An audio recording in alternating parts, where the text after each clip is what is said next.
proving figures are congruent using rigid motions. And essentially what this boils down to is if we can do a series of rigid motions between two figures, then it proves that they're congruent. We need to define congruency, but this is kind of like the backwards version of 3.1 in a lot of ways. So just a point of clarification here. Congruent doesn't mean equal. You'll see this symbol later, but if we have an equal sign, that's an equal sign. Congruent is not only, it's similar to equal, but it doesn't mean the same thing. For example, identical twins, right? You could say that the twins are the same height, and let's assume everything else about them is exactly the same, right? Those twins you wouldn't say are equal because they're totally different things, right? 4 is equal to 4, or is equal to 2 squared, because these things are totally indistinguishable. Once you square 2, it's just the exact same as 4, right? This triangle here, you would say, is congruent to this triangle here, because these triangles are different entities. 4 is just a concept. These are actual physical triangles that you would say are congruent to each other. So for right now, you can think of congruent as equal, but there's that slight difference where it means that they're these separate entities. So that's why we're proving them congruent, not equal. Okay, so all we need to prove congruence is that we have a series of rigid motions that map one onto the other. Remember, our rigid motions are reflections, translations, and rotations. So you guys did an art project on those. All right, so here's some examples. We have two figures here. We have to determine if they're congruent. And we have to, just by eyeballing it, you should be able to think, oh, okay, let me think about this. Is this a rotation, a reflection, or a translation? Well, it looks like it's tilted a little bit, so it's probably not a translation. Is one a mirror image of the other? Well, yeah. Therefore, it's probably a reflection. In this case, we can pretty easily see it's a reflection around the y-axis. That was not a straight y-axis. That was too embarrassing. I'll just erase it. So yeah, we can move on. This one here, well, that's probably not a reflection because one isn't reflecting the other. They're also oriented differently. So our kind of the last choice one is a rotation. Is this a rotation? Well, let's see here. This one's kind of sideways to this one, right? So maybe a 90-degree rotation. Is it about the origin? Yes. We can confirm that just by looking at kind of these points here. And so we can come up with this, a counterclockwise rotation 90 degrees around the origin. It just depends on which one you map to the other. They had A, B, C mapping onto X, Y, Z, but you could map it either way. So are these two guys congruent? Well, we can look at it and say, oh yeah, so they are. So we could say it is a rigid motion, and we can even come up with the coordinate notation for it. Okay, let's do a few more. For this one, it says the figures shown are congruent. Find a sequence of rigid motions that maps one figure to the other. Give coordinate notation for the transformations you use. So in this case, sorry, you can't see. We have these two figures. Again, you should be able to identify this just by looking at it. You could say, oh, that's a rotation. A lot of people miss the translation here, but there's actually just one half tick translation to be done. It's a little hard to see, and each tick mark here is actually 2 units. So that's 2, that's 4. So this one's right at here at say 3, 2, but this one right here is at -2, -2. So you need to do a translation. Note here, you could do a rotation and then a translation, or you could do a translation and then a rotation. Either one is fine. And then finally, let's try ABC is congruent to JKLM. Here's ABCD and JKLM. How are we going to map this guy onto this guy? I would do the rotation first and then any translation. So how are we going to rotate this? or reflect it or whatever. In this case, I think we could do a reflection, right? If we look at how this is oriented, all we need to do is reflect it over the y-axis here. So if we reflect it over the y-axis, we can just eyeball these points. Whoops. That wasn't too bad. I could use it. I'll go ahead and reflect A over. So that's 1.5 units here. We can reflect B over. That's 1.5 units there. We can reflect C over. That's just like half a unit up from B. D is 4 whole units away. And then I can draw it in if I need to. So let's get in the habit of. So this is A prime, this is B prime, this is C prime, and this is D prime. Okay, so we can do a reflection across the y-axis, and then our translation would be along this vector here. Right, we start here, go down to here. So how many units over is that? Well, that's, I said half units earlier, but actually there's 1 unit for every tick mark. So that would be 1 unit, 2 units over, and then 1, 2, 3, 4, 5, 6, 7, 8, 9, 10 down. So our vector is 2, negative 10.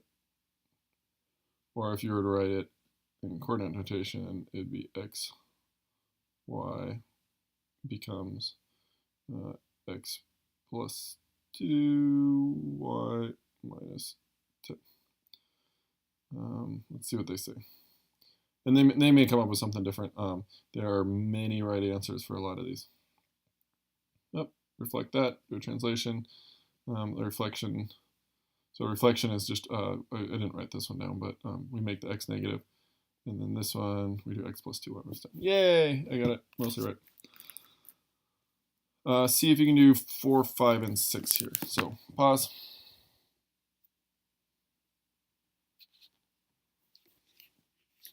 Not my book. Just thought I'd point that out. Okay, how is the orientation of the figure affected by a sequence of transformations? So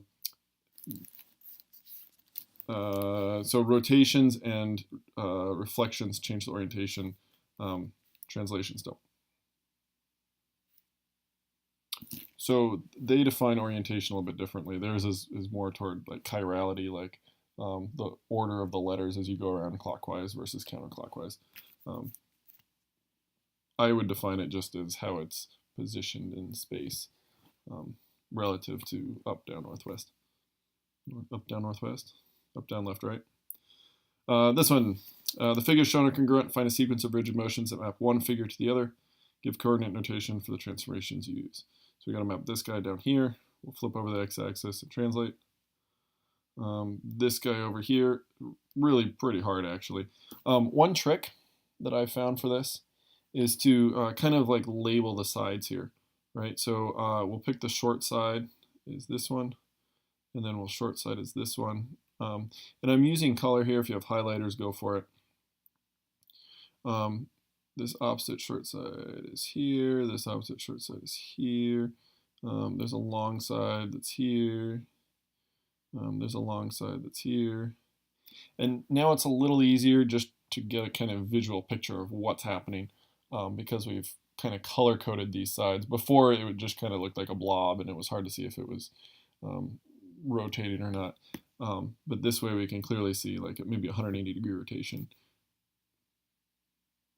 No, a reflection.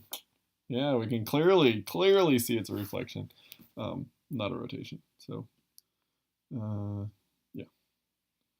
Hey, look at that reflection. You can get pretty fancy. You could do like a rotation and then a reflection and then a translation, or sometimes you can reflect it around. There's many right answers to these. The book here is just giving you kind of the simplest form. Also, they usually do the translation last because it's a little bit easier mentally to do the difficult thing with your original image and then finally just slide it into place, as opposed to slide it into a hypothetically perfect place for your rotation or something like that. Okay. We can also say angles are congruent or segments are congruent. Angles are congruent if they have the same angle measure, right? So at this point, there's kind of two ways to do that. We can see that these aren't congruent, or we can see that A isn't really congruent to B, because if B was congruent to A, it would go up to this point, not, this one. But for right now, we'll just use protractors in general to just measure angles. We can also do segments as congruent, and guess how we figure out segments are congruent? Well, we would use the distance formula. We'll again just be using distance formula, or at least Pythagorean theorem, right? We need to know the distance between A and B. Is that the same as, say, CD? Well, we can find out here. 1, 2 by 3, so that's 2 squared plus 3 squared, and we'll square root that. So that's the square root of 4 plus 9 is 13. CD, 1, 2, 1, 2, 3 is also square root 13. EF, however, that's 2 by 4, so that's 2 squared plus 4 squared, which is 4 plus 16, or square root of 20. So therefore, it's not the same length. Okay, one more here, pause. Also not mine.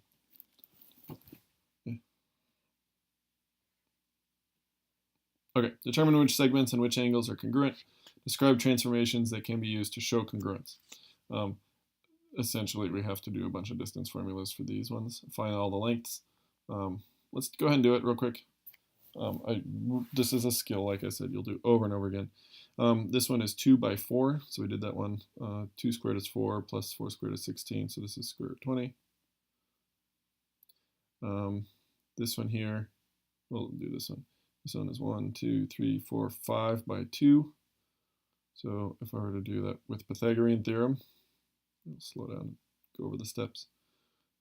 That's 2, that's 5, that we'll call this C. So it would be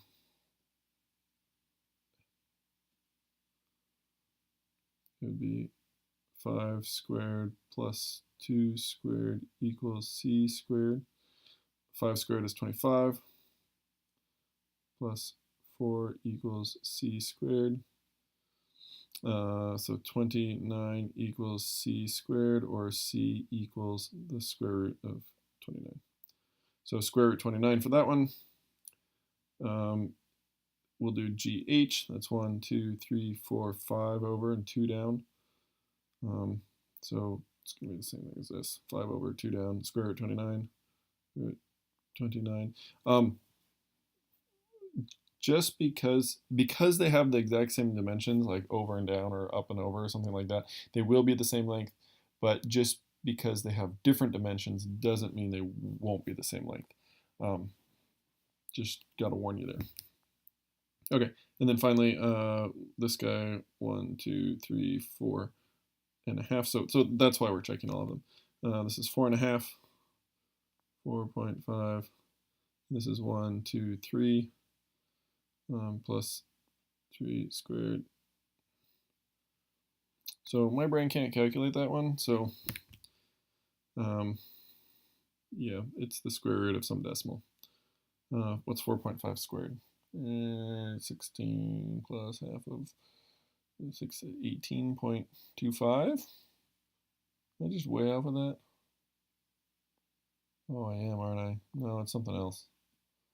Yeah, 0.75? I think it's 0.75. Let's pretend I can put a 75 there. Square root of 18.75, which, well, regardless, it's going to be a decimal. Neither of our others are decimals. Therefore, I know it's different. Okay. That's all I got. Have fun. See ya.